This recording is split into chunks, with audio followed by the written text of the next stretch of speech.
The year was 1954, and the fog that wrapped around Alcatraz Island was not just weather. It was a shroud. They called it the Rock, a slab of unforgiving granite sitting in the freezing waters of the San Francisco Bay, a place designed to break the unbreakable. Inside the damp, echoing concrete of D Block, the segregation unit, sat Ellsworth Bumpy Johnson. He had been stripped of his suits, his money, and his freedom, but he sat on the edge of his cot with the posture of a man sitting on a throne. The cold seeped into the bones of lesser men, making them scream in the night. But Bumpy welcomed the cold. It sharpened the mind. It was a Tuesday afternoon when Warden Jameson rattled his baton against the bars of Cell 14. Jameson was a man of small stature and massive cruelty, a bureaucrat who believed that the color of a man's skin dictated the content of his soul. He ran Alcatraz like a private fiefdom, organizing brutal, bare-knuckle fights in the laundry room for the guards' amusement. He had a new champion, a hulking, mindless killer from Chicago known as the Butcher, and he wanted to see the famous godfather of Harlem bleed. "You're up, Johnson," Jameson sneered, the keys jingling at his belt like the bells of a leper. "The Butcher is hungry. I've got $50 on him taking your head off in the first round. Don't disappoint me." Bumpy didn't stand. He slowly turned a page of the book he was reading, a dense treatise on legal theory. He looked up over his reading glasses, his expression one of mild annoyance, as if a fly were buzzing near his ear. "I am not a gladiator, Warden. I don't fight for your entertainment, and I certainly don't fight animals."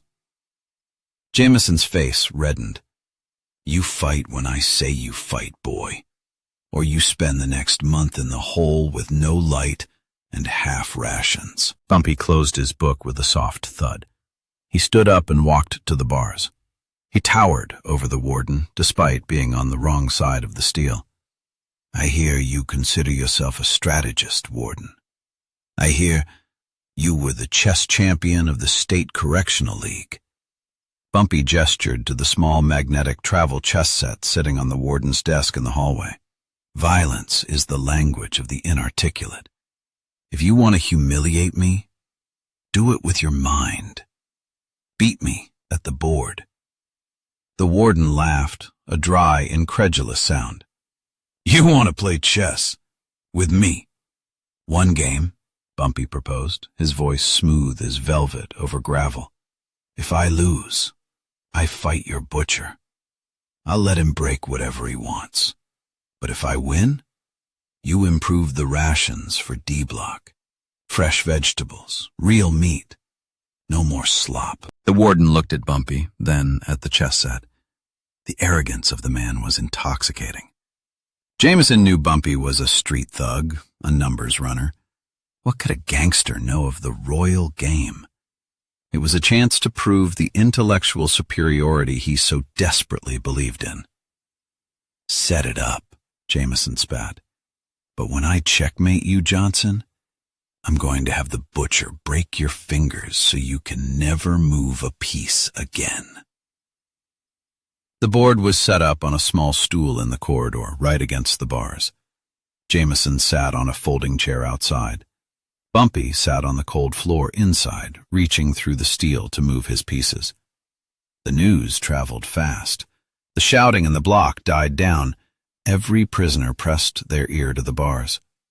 The silence was absolute, save for the rhythmic clack-clack of plastic pieces moving on the board. Jameson played white. He played a classic, aggressive opening, the Rui Lopez, controlling the center, developing his pieces by the book. He was technically proficient, a player who had memorized the manuals. Bumpy played black, but Bumpy's play was erratic. He didn't fight for the center. He moved his knights to the edges of the board, a rookie mistake. He held his bishops back. He created a strange asymmetrical formation that looked less like a fortress and more like a chaotic scatter. "You play like a child," Jameson scoffed, taking a pawn. "No structure, no discipline. just like your people." Bumpy didn't respond. He just moved a pawn. Clack. 10 moves. 15 moves. The warden was confident. He had Bumpy's king pressured.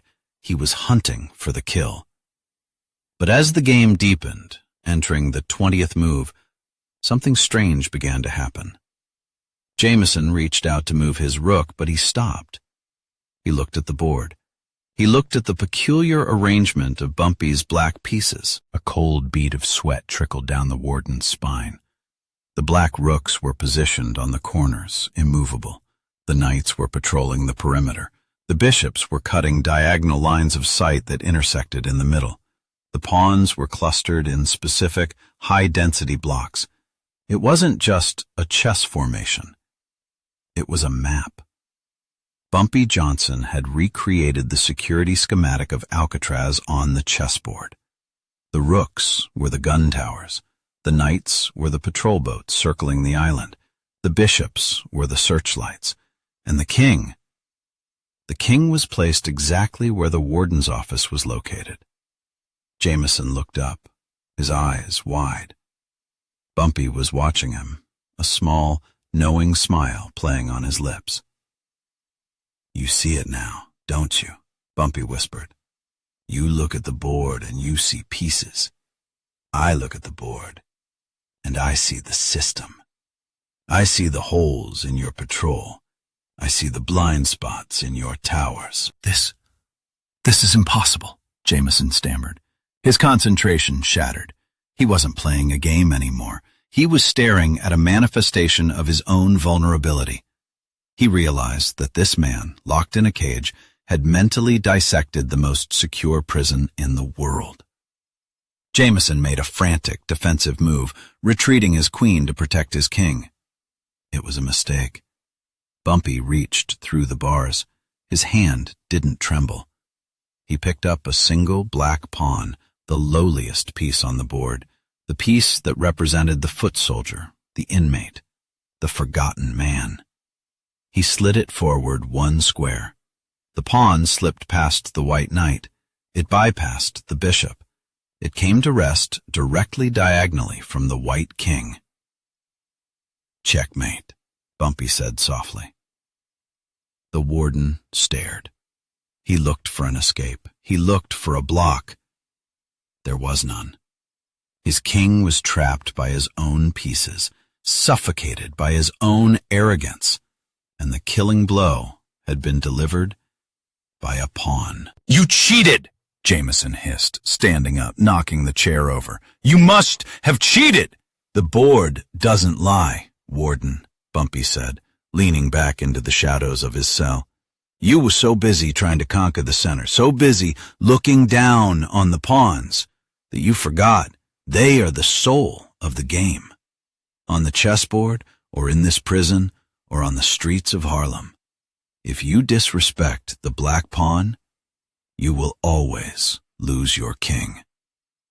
Jameson stood there, humiliated, his chest heaving. The silence of the cell block was heavy with judgment. He knew that 50 men had heard the outcome. He knew that if he reneged on the deal now, if he sent the butcher in, he would prove Bumpy right. He would prove he was a man of no honor. And in a prison, the warden's authority hung on a thread of fear and respect. He had lost the respect. He couldn't afford to lose the fear. "Get him his vegetables," Jameson barked at the guard standing nearby, his voice cracking. He turned and stormed out of D-Block, the sound of his footsteps retreating like a beaten drum. That night, for the first time in months, the dinner trays in D-Block had fresh green beans and actual beef. There was no celebration, no cheering, just the sound of men eating, with dignity. But as the lights went out, a sound started. It began in cell 1, a rhythmic tapping of a tin cup against the bars. Then cell 2 joined in. Then cell 3. Within a minute, the entire block was tapping a slow, steady beat. Clink, clink, clink. It wasn't a riot.